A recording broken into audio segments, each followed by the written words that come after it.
So welcome. I'm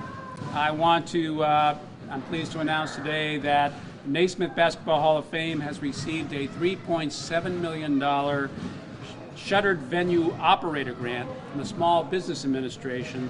And of course, we are honored to be here with one of the prime authors of this grant program, Chairman of the Ways and Means Committee, Congressman Richard Neal. Thank you for joining us, Congressman. The Hall is one of thousands, if not tens of thousands, of venues receiving this grant, which covers up to 45% of lost revenue for an entity during the COVID period. And it is help that will both sustain us and allow us to remain on a growth trajectory. Now, 2020 for the Basketball Hall of Fame, if we can rewind a little bit, was supposed to be the year of years. On the cusp of opening a totally reimagined $21 million investment behind you in this museum, primarily funded by the basketball community, not public money, but the basketball community, we were ready to open in May of 2020. We had the class of 2020, Kobe Bryant, Tim Duncan, Kevin Garnett.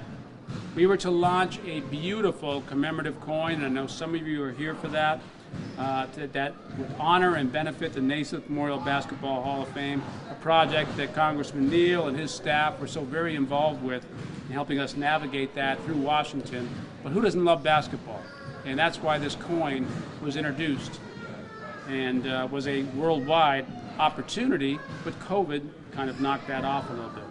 And we had our usual series of early season collegiate basketball tournaments around the country, promoting the Naismith Hall of Fame around the world. But this last year, 2020, in December, we were to be in London at the O2 Center. First time in Europe, Basketball Hall of Fame with its brand. First time in Europe with Kentucky and Michigan, a great game, but it didn't happen. With all that momentum, COVID unfortunately put a hard stop to all of it. Our museum closed for 5 months. We reduced staff by 30%, hard and deep cuts that affected people that should not have been affected in a regular situation. We were able to open the museum in the late summer of 2020, and we saw just 30% of regular visitation. People were hesitant to come out, but we thought it was important to open up this museum with all of this new technology and this whole new experience to give people an opportunity to enjoy it. And all of our fundraising and revenue events were canceled. But bills still had to be paid. Bank loans were due, and thankfully our bank allowed us to do interest only, Florence Savings Bank, and in the bigger property, Key Bank, we appreciate that. Utilities had to be paid to keep the building open and functional. The physical plant, including landscaping, this was important to us. If you wanted to cut expenses, you could say, let's let the grass grow up and the trees go crazy and stuff.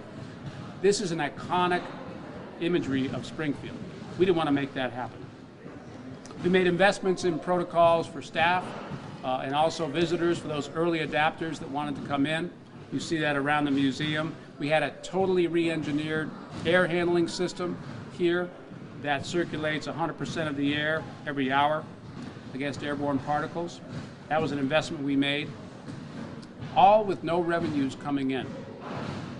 And that was a concern for me, I will tell you that. And as COVID dragged on, things got bleak. But now we have come through the worst of COVID, but we needed to have fuel in our gas tank to operate. The shuttered venue operational grant gave us the fuel by helping us recover some of our lost revenue, not all, but some of our lost revenue, to invest in our business in the short run by keeping it open, but in the long run, by allowing us to focus on getting back to normal. The shuttered venue program in our case, and I think in many other cases, has done exactly what it was designed to do. Give us the runway to survive and be a vital part of our community. Congressman Neal, Chairman Neal, I want to thank you for being a primary, if not the author of this program. It is so meaningful to us. You know what the Hall of Fame means to Springfield. You've been so involved with basketball throughout your life. You've been involved with bringing us from Springfield College down to the riverfront, and you know what a great branding opportunity this is for the city of Springfield. And we appreciate this, and it allows us to really get back to we were just about ready to break out in 2020, and you give us the gas in the gas tank to allow us to not panic, but to plan our business. So we appreciate that. Thanks, John. Thank you. So first, a word of thanks to John and to Jim and the staff here at the Hall of Fame. Just to hear those basketballs being dribbled, it brings back for me so many pleasant memories, and always a reminder that the Basketball Hall of Fame is the only one of its kind in the world. And over all of these years, it keeps getting better and better and better. And to have been here through the ceremonies opening or reopening the hall after the extensive renovations, to witness the enthusiasm of the crowds coming through, and to note the professional achievement that takes place here because of John and his staff and the advocacy, reminding people of just how important the Hall of Fame is to all of us. I also know somewhere in the hall, I've always got John tracking something for me. It's a magnificent quote from Bill Bradley, who was so kind and decent when I first went to Congress with me and interested in my kids' playing abilities and all. But he noted here that one of the things about basketball is that no matter how we age, when you drive by that playground and you might see the rim without the net on it, you still imagine you can do it. And that is so true. And somewhere in the hall, Bill Bradley's quote, I hope, will remain part of this legacy. Almost $4 million is coming to the Hall of Fame. And I want to remind our citizenry about a reality here. The federal government ordered these venues to close. This was a public safety hazard, and it was the right call. Now, we can argue about target dates for reopening, but what the federal government did was not without notice, because as John highlighted, you still have to pay the bills. And if you don't have people walking through the door, it makes it a good deal more challenging to be able to pay your bills. So there are about 33, I believe, entertainment venues in the 1st Congressional District receiving about $20 million. And there are a few more that are awaiting still judgment from the SBA. The SBA has done a really good job trying to get these dollars to flow. The significance of what happened here is something I think that we also need to remind ourselves of. This was not about corruption. This was not about malfeasance. This was about a pandemic, which the Bible describes as pestilence. That's the reality. 600,000 Americans plus have died from the COVID. Millions have retreated for its symptoms. Vigilance about the variant that's made a return highlight the idea that if people really want to get back to the fulfilled part of American life, they need to get vaccinated. That's the other corresponding responsibility here. So I think that of these grants, it's going to make the difference for the hall going forward, as well as these other entertainment venues across Massachusetts and the country. So the responsibility that the Ways and Means Committee had in drafting the legislation that in the President's rescue package totaled $1.9 trillion, of which the Ways and Means Committee wrote $1 trillion of that value. And we decided that these opportunities were going to be really important so that people could get back to that social and athletic interaction that's really important for all of us. Questions? Would you know what the total impact of COVID has been on the Hall of Fame? In terms of revenue situation, we're about a $10 million business, and during the COVID period, $7 million in 2020. So $7 million was lost. So, we've got a grant for $3.7 million. It's very helpful. And we did some budget cuts. We did negotiating with banks, but this money, as I said, gives us the opportunity to have fuel in the gas tank to go forward, rather than worry about what's the future hold. So, my CFO, Don Senecal, and I are sitting here, and we talked about it would take us 6 to 7 to 8 years of normal operations to recover.